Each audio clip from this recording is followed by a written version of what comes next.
webinar series. I'm your host, Parnika. I am a part of the sales team here at Beans. I want to extend a very warm welcome to those of you watching and thanks for tuning in. So just to kick things off, a little bit about Beans Recruiting, who we are. Beans Recruiting is a service we launched almost about 3 years ago in order to help primarily the FedEx community hire and staff drivers, PCs, and everything in between. Since our launch in 2020, we have expanded into other non-FedEx space as well, with the Korean industry and even some regional carriers using us. Now, a little bit about the idea behind these webinars. We thought of Beans Recruiting as a series when we realized that we love to build a community and just to, we like to get in the mix to talk a lot about the themes that matter to you as a contractor, specifically the hiring side of it. And, since we do this at scale, we find staff and process thousands of drivers. We recognize some of these key trends, and we just want to get in the mix to talk to you a little bit about it. This brings me to our webinar's theme, which is right-sizing your team for peak. We're coming right from the middle of the peak, entering into January, where the focus has sort of shifted from quantity to quality, where in December, a lot of you are focusing on hiring, increasing and improving your workforce. The focus sort of shifts to finding the star players in your team. And that's what we're going to be talking about today. I have with me my co-host, Shivam. Meet Shivam. Shivam heads recruiting at Beans. He's also been a contractor in his past life. He's very hands-on. He deals with hundreds of contractors, talking to a lot of drivers, and he's really the industry expert. To join Shivam, we have with us Vikram.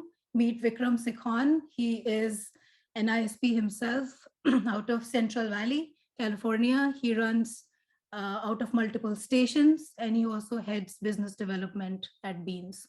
Welcome, Vikram. So just to go along our theme, I know I talked a little bit about post-peak, how we are in the post-peak phase where we are, contractors are looking to downsize, right size, but going into it, if you could just give us a recap of peak 2022, Vikram.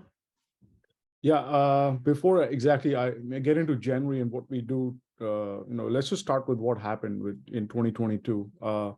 The labor market improved quite a bit, from what we had seen, in COVID, right? 2020, 2021 were actually very rough years for FedEx contractors, from sourcing, drivers to equipment. It was almost an impossible task, right? So in 2022, a lot of that improved. And also we saw volume kind of stabilize across the board for, almost the entire year.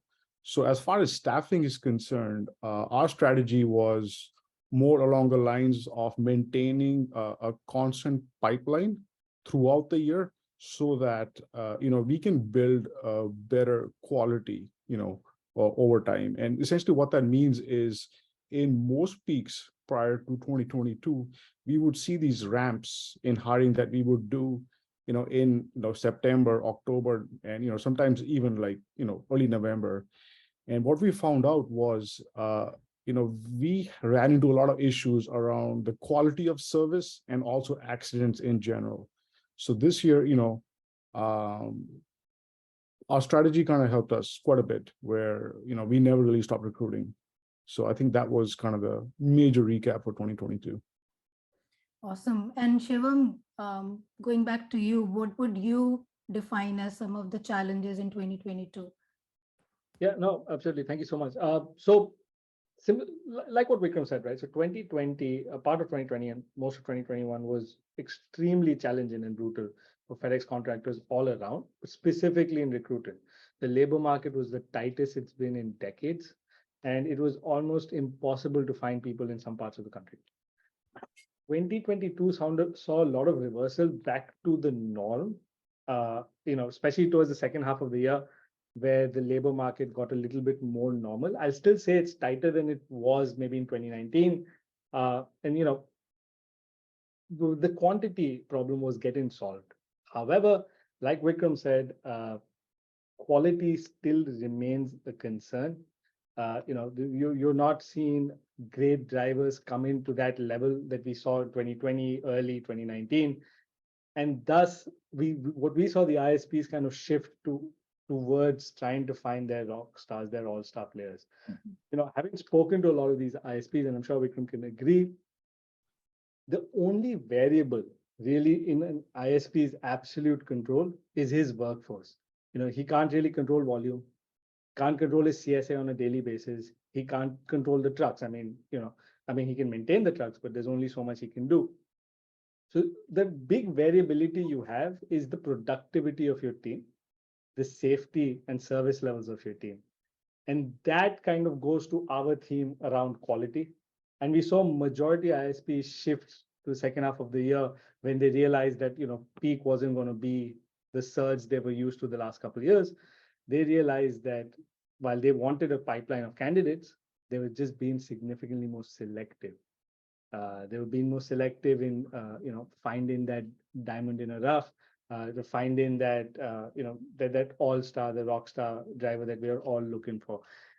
And that's kind of been the theme that we've seen in 2022, and I think it gets accentuated now post peak, where volume has come down drastically to a stable level where we expect it to stay over the next couple of months, as it then starts gradually picking up towards the end of Feb into March and April.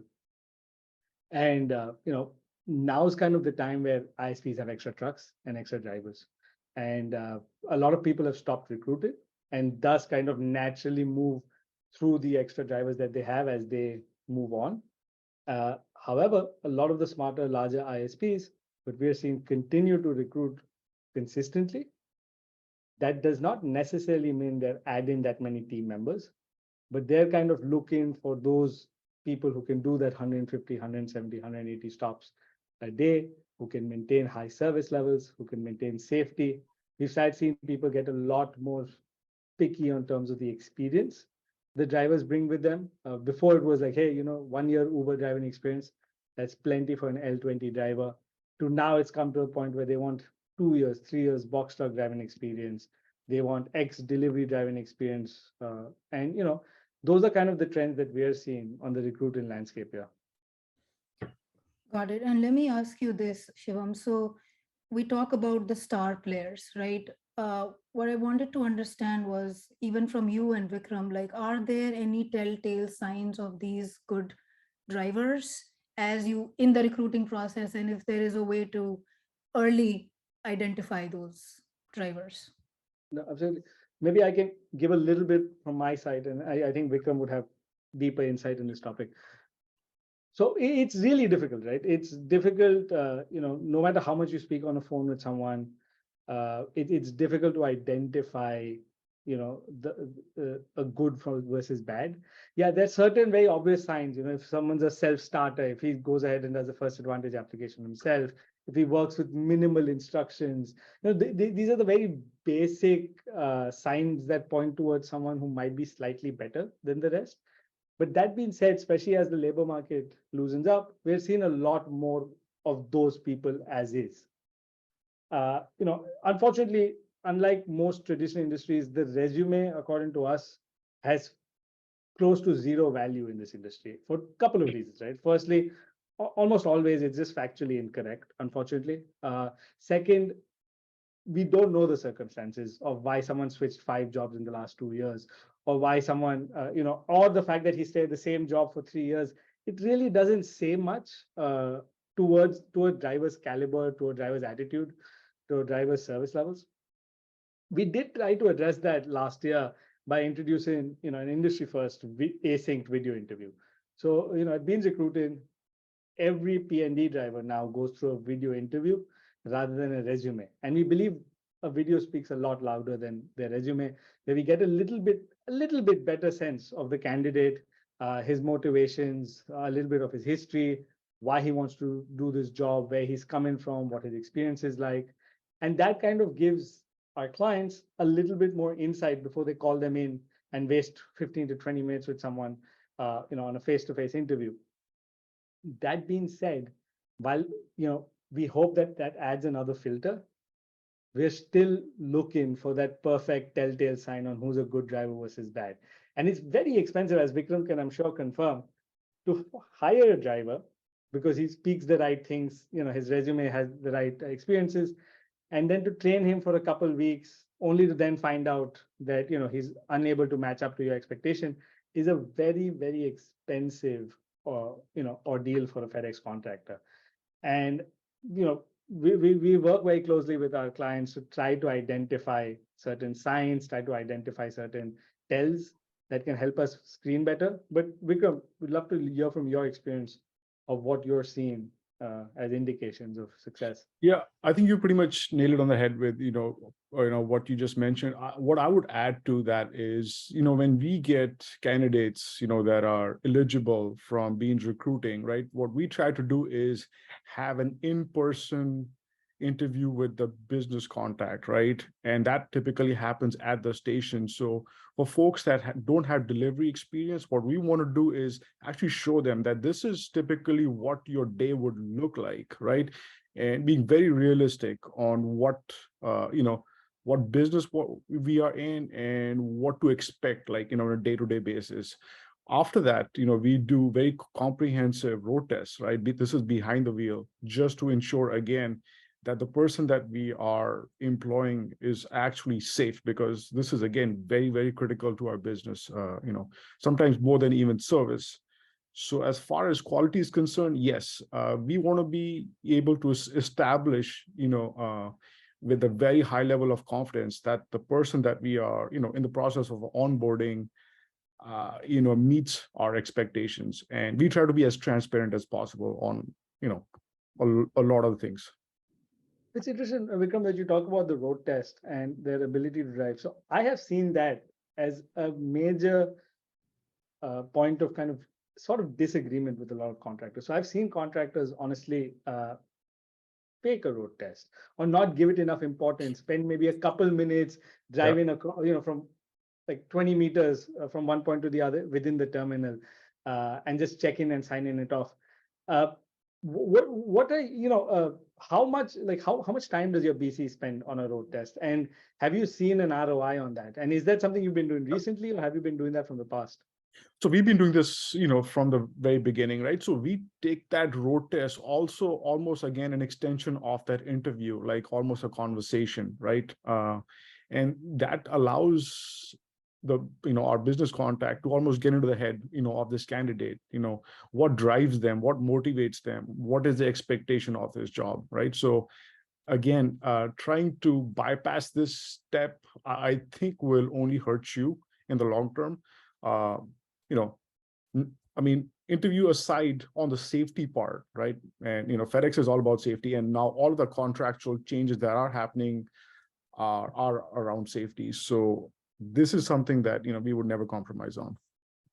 Oh, I absolutely agree. And and I'm sure most contractors understand this, but sometimes, especially leading up to peak, it's difficult to prioritize this. Yep. But we have seen this so often. Vikram, let me ask you one more question, right? So in terms of the when an eligible driver comes your way, do you or your BC, do you go through their MVR? Do you see whether while they might be technically eligible, I've had some clients who like, hey, 2 speeding tickets, that's too many. That might be okay for FedEx, but I don't want him in my truck.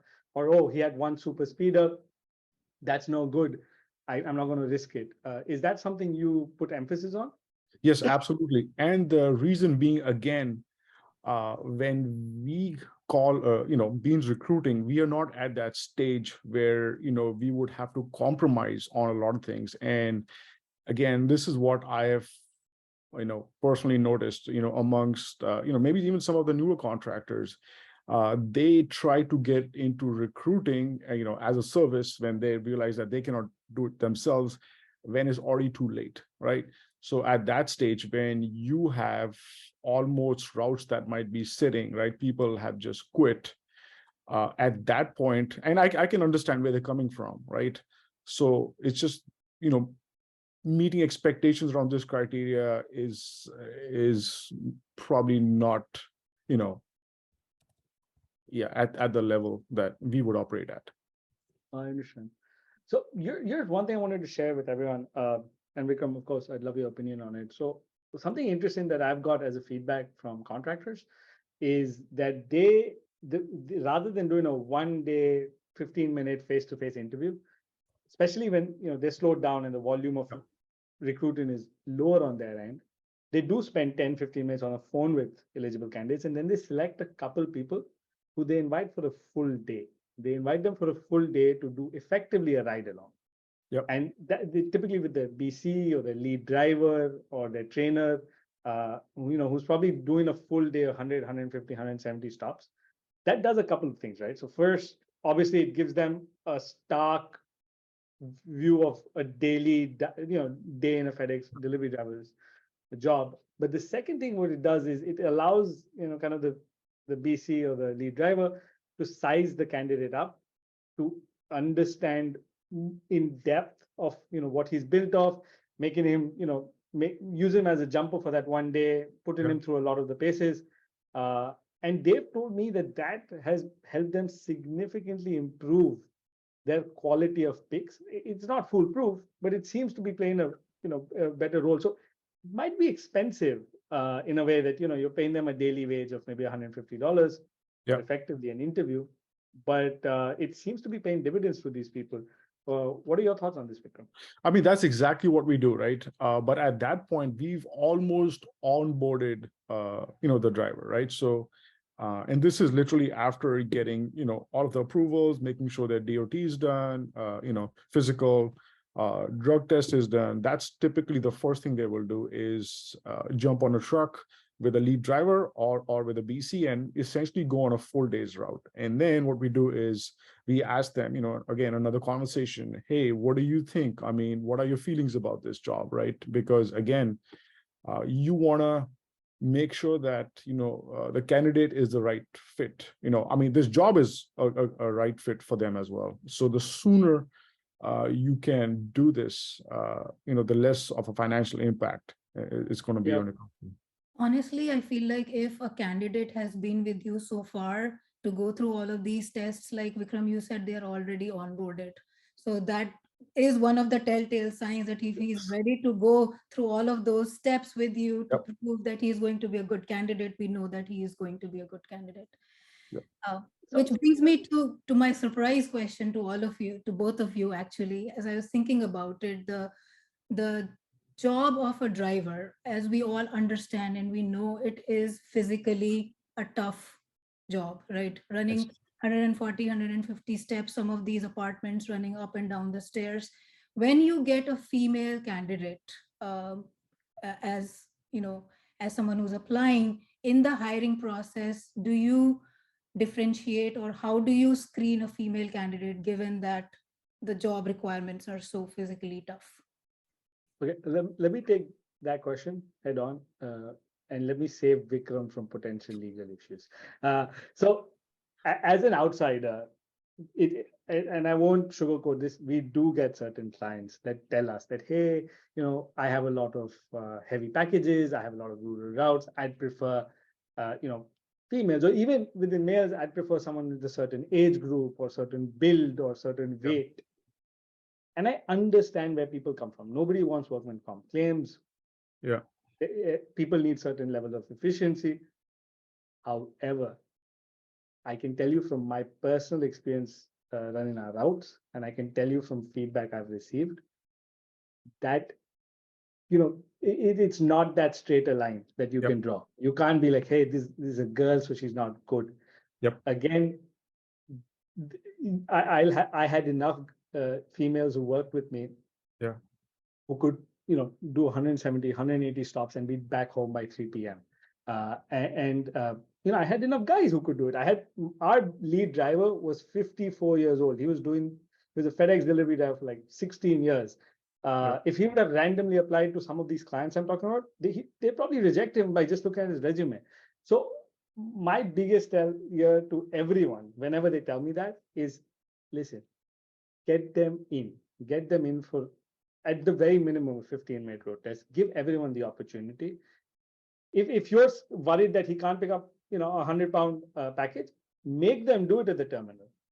Make them load a truck as a part of the interview, make them, make them do what you need them to do on a daily basis, and then make your assessment. Because just being a guy doesn't mean, you can do 170 Yep. stops a day.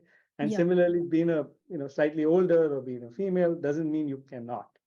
But I understand contractors are worried about, workman's comp claims. They're worried about liabilities that may come up. But I feel, it's not that easy to paint everything with the same brush. No, I'm glad, Yep. Shivam, that you brought that up. And it's in keeping with a lot of the themes that we talk about in our webinars. The reason behind we do video interviews, you can't judge a book by the Yep. cover, you can't judge a person by their resume. In-person meetings, road tests is all that it takes. Got it. Got it. So I think just to wind things up, two takeaways from this webinar for me have been, A, it is not easy to screen people for quality right from the beginning. Yep. So B, it brings us to always continue to be recruiting, Yep. always have that pipeline of candidates going. Those are my two takeaways. Thank you guys so much for your time, and hope everyone has a great day. Thank you, Parnika. Thanks, Shivam.